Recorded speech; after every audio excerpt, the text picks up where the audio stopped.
Hi, my name is Chandra, and I am making a few dinners here, plus some bread that we had with another dinner. Here I have Brussels sprouts with onion, and on top I put maple syrup, balsamic vinegar, olive oil, and salt and pepper. So I stirred all that up and I'll roast that in the oven at 400. It'll probably take about half an hour. I had leftover rice, so I put a little bit, like a couple tablespoons of water in the bottom of this dish. I'm going to cover it with foil and heat this up in the oven while I roast the Brussels sprouts. This cut of pork is a sirloin cut, and it's like the back of where the pork chops are. So it's a little bit less tender, and I usually slow cook this, but it's the very last bits of this last pig that we bought, and we have a new one coming, so I wanted to finish up this last piece, and we needed a faster dinner. So I thought I would try pan searing this and then cooking it in an orange sauce. I did cut off some of the fat, which it was just going to be too much, and I'm using that to get the pan oiled up. And now I'll sear these really hot to get a nice color on them, and pour an orange juice, brown sugar mixture over these to kind of braise them, hoping to tenderize these a little bit. And they ended up to be okay. I think it'd be better with a pork chop, and in the future I might stick with more of a slow cooking approach for this cut of meat, but this did work in a pinch.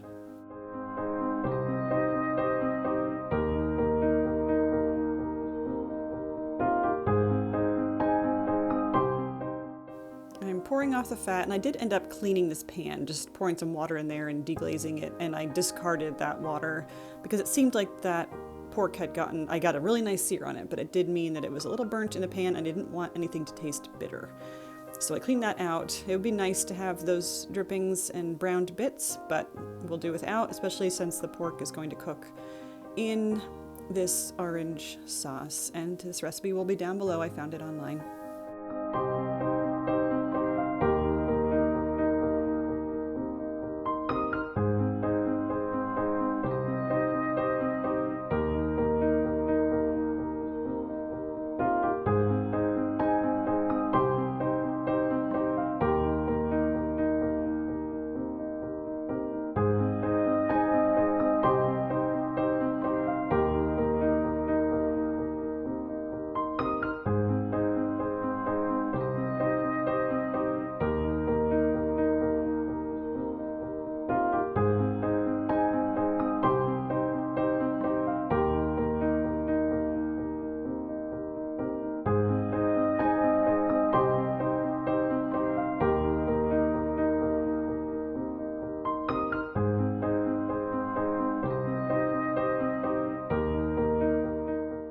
I'm looking for 145 here, and these are done. Pork cooks so quickly on the stovetop. We actually prefer to grill it for that main reason, that it seems like I overcook it way too easily.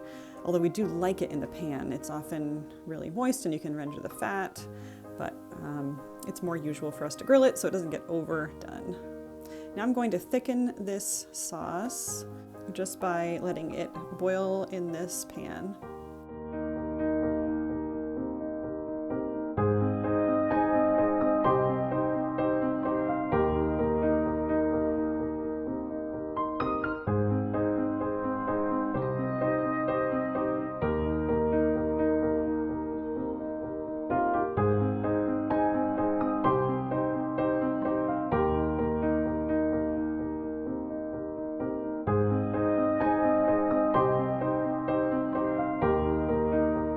I already have some things in here. I'm making chicken fajitas tonight. So in my bowl, I have a teaspoon of chili powder, half a teaspoon of onion powder, a teaspoon of salt, and half a teaspoon of cumin. I'm gonna add some more stuff to this. Quarter teaspoon of garlic powder, 1 tablespoon arrowroot powder. My peppers are frozen, so instead of a quarter cup of water, I'm adding 1/8 of a cup. They're going to give off a lot of water. And then 2 tablespoons of avocado oil, which is 1/8 of a cup.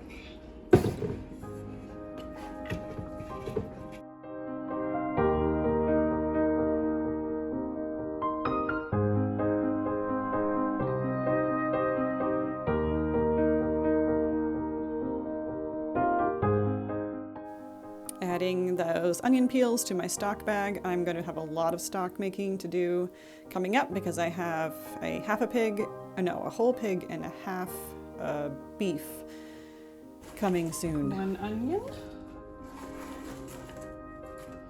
Well, maybe I should have stirred that up before I added this, but it'll be okay.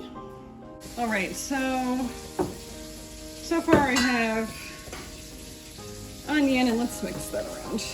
Get that stuff stirred up. My peppers. So far I have onion.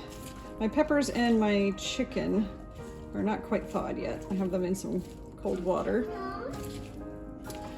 So I'm gonna let those thaw a little bit, and I know my timer is about to go off. I'm working on some bread, so we'll move over to that while the peppers and the chicken thaw enough that I can cut the chicken and then also break the peppers apart and get them all in this little marinade. And right now it's... How do you break the peppers up? Well, once they're not frozen, I'll be able to break them apart. Right now it's noon, so I'm getting this ready way ahead of time. I like this about this dinner. It's really easy. Once it's all in here, it just needs to wait in the refrigerator for me to cook it. So I just sprinkled, it's empty now, but I just sprinkled my salt in, and now I'm working that in. This dough recipe called for an autolyse, which means that the dough had a chance to begin its fermentation process without salt, which does hinder that a little bit. I don't usually do this on my bread. I also don't usually follow a recipe. I just have my basic one memorized and I do it over and over. But I thought it'd be fun to do this pumpkin bread, and it's going to have raisins added. So let's add those raisins now.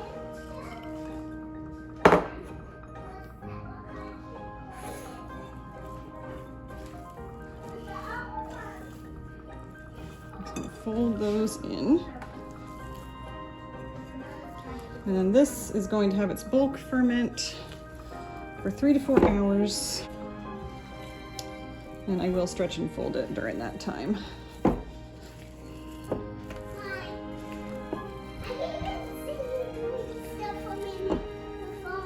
You can. Yeah. Because I forgot to push record.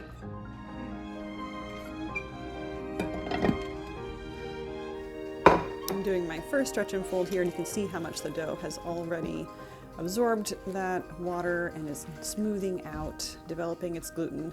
And I changed, I think, enough in this recipe that I can put it below.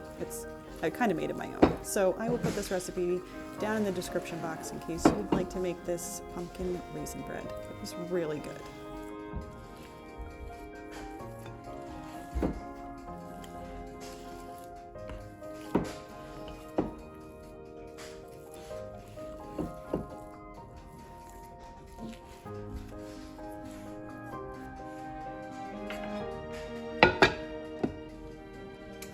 All right, these things are thawed enough that I can get them into my onions.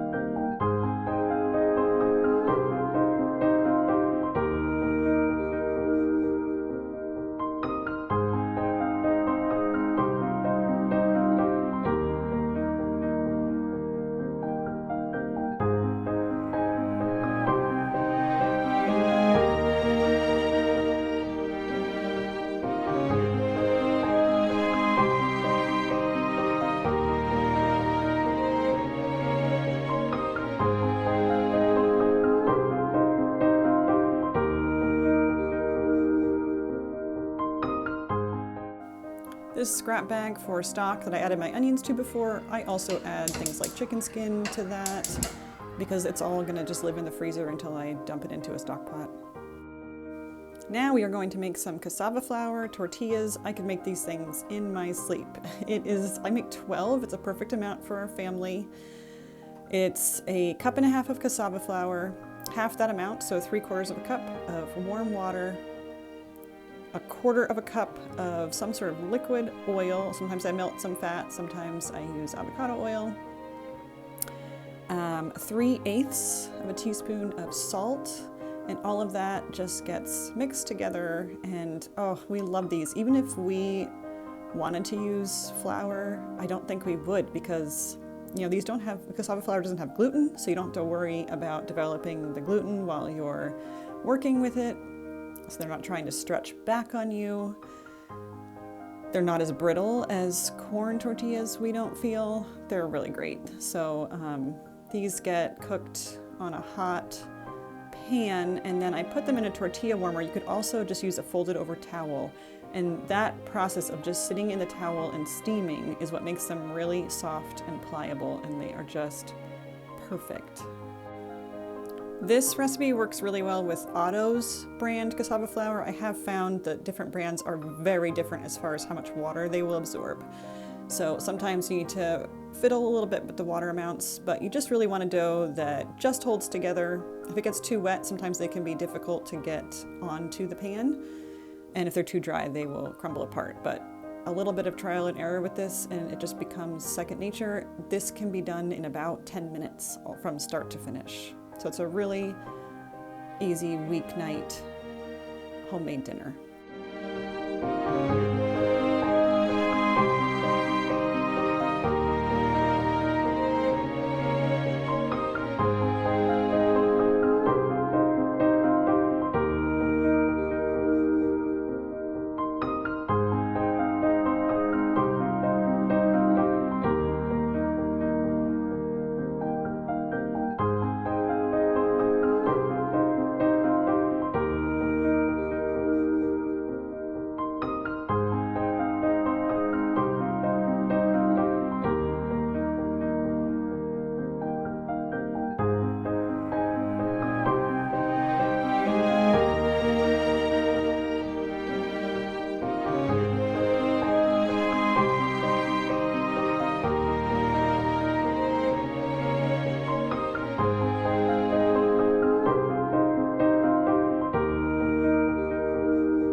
I get this pan very hot before I add the chicken, and then I let it sit without stirring it a lot so that we start to get this kind of browning on the chicken pieces. So every time I toss it around, I'll let it really sit and cook. I still have it on a very high heat, and we'll get some nice flavor like that. All I will need to do at the end, when this chicken is cooked through, is squeeze on some lime. I have these pieces of lime, so I'll use this, otherwise I would use a half of a lime. This is probably about that.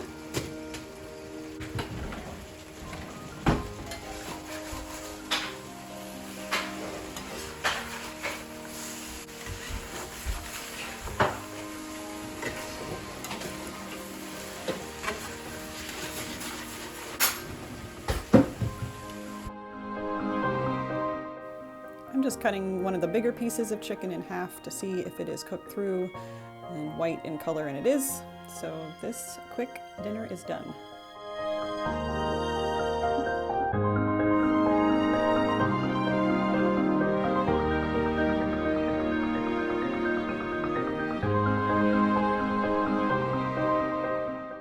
It's so funny because if I served this on a plate over rice or something, my son, my 9-year-old, would not like it. But if I put it in a taco, he thinks it's the best thing ever. So it's all about presentation sometimes.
I'm shaping this at night, and I'll put it in the refrigerator overnight to ferment and be ready to bake in the morning. However, I'll only bake one of these in the morning, and then the other I usually let sit for the rest of the day, or even a full another 24 hours. And the gluten content is drastically reduced at that point. So I feel better for myself having one of those that are really long fermented if I want to have a piece of bread.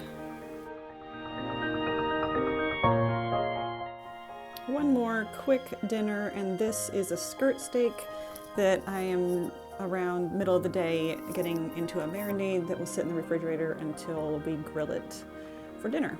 So I'm adding Worcestershire sauce, balsamic vinegar, avocado oil, salt, pepper, and some oregano, just because I really like oregano, into the blender. Oh, and some garlic and onion, just a small onion. I'm going to blend all that up, pour it over the steak, and that will sit until later. We'll just have salad and leftover rice for this dinner.